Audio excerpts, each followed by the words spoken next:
ভাইয়া, আমি পোরশা বড় মাদ্রাসা থেকে বলছি। তুমি কি বাসায় অবস্থান করছো? হ্যাঁ। শোনো, আমি যতটুকু জানলাম বা নিউজ থেকে বুঝলাম যে তুমি নিজেকে ইমাম মাহদি দাবি করছো, এটা কি সত্য? হ্যাঁ। আমাদের ভিকিনার মাসুদ সাহেব তোমার সঙ্গে কথা বলেছে, এরপরেও তুমি এই সমস্ত ফাউল মিথ্যা পোস্টগুলো দিয়ে যাচ্ছ, এর মানে কি? হ্যাঁ হ্যাঁ, আমি ইমাম মাহদি। তুমি ইমাম মাহদি, কিন্তু তোমার ড্রেস দেখে তো মনে হচ্ছে তুমি মাদ্রাসায় লেখাপড়া করেছো। কোথায় লেখাপড়া করেছো তুমি? কোন উস্তাদের কাছে পড়েছো? হেদায়াতে পড়ছি আমি, হেদায়া। আমি তো মাদ্রাসা পড়ছি রে ভাই। আমি মাদ্রাসায় পড়েও তোমার এই অবস্থা? এই তুমি কি জানো না, তুমি কি হাদিসে পড়ো নাই যে ইমাম মাহদি আলাইহিস সালামের বাবা মার নাম বিশ্বনবী মুহাম্মদ সাল্লাল্লাহু আলাইহি সাল্লামের বাবা মার নামের সঙ্গে সেম মিল থাকবে, একই হবে দুজনের নাম। আর সবচেয়ে বড় কথা হচ্ছে ইমাম মাহদি আলাইহিস সালাম হযরত ফাতেমা রাদিয়াল্লাহু আনহার বংশধর থেকে হবে। তুমি কি ফাতেমার বংশধর থেকে? বা বিশ্বনবীর বাবা মার নামের সঙ্গে কি তোমার বাবা মার নাম মিল রয়েছে? তোমার বাবা মার নাম কি বলো তো? আমার বাপ মায়ের নাম না হোক, আমি বলছি যে হাদিসের কথাই হইতে হবে।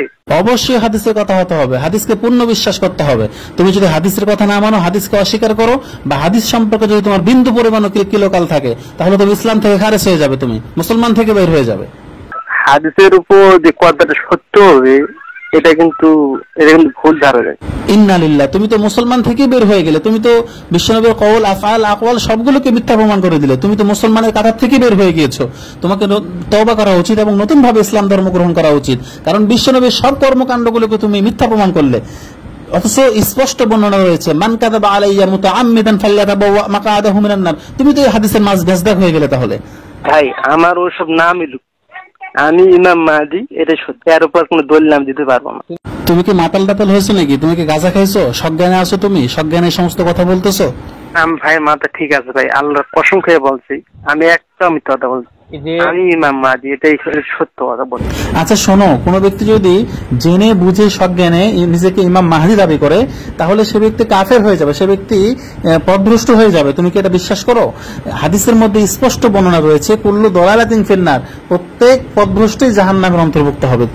ভাই, আমি ইমাম মাহদি, এটা সত্যি। এর উপর কোনো দলিল নাম দিতে পারবো না। আচ্ছা ঠিক আছে, সব মেনে নিলাম। এখন বলো তোমার বয়স কত? আচ্ছা, তোমার বর্তমান বয়সটা চলছে কত সেটা বলো তো। আমার বছর 25 বয়স চলছে।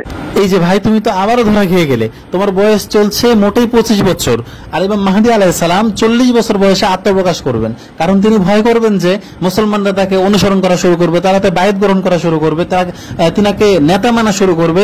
এই কারণে তিনি ক্ষমতা পাওয়ার ভয়ে তিনি নিজেকে গোপন করে রাখবেন। 40 বছর বয়সে তিনি আত্মপ্রকাশ করবেন, এটা স্পষ্ট বর্ণনা হাদিসের। আচ্ছা, তুমি তো আবার হাদিস মানো না।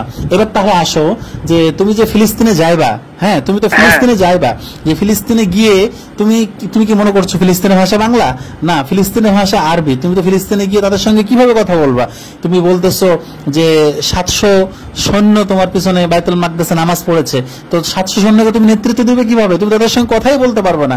আরে ভাই, তোমার পিছনে একটা বাঁশ মারলেও তো তোমার মুখ দিয়ে আরবি একটা শব্দ বের হবে না, তাহলে তুমি ফিলিস্তিনের নেতৃত্ব দিবে কিভাবে? ফাজলামি শুরু করছো নাকি? আমার বেশ কয়েকবার স্বপ্ন দেখেছে, হে মাহদি তুমি যাও, ফিলিস্তিন যাও।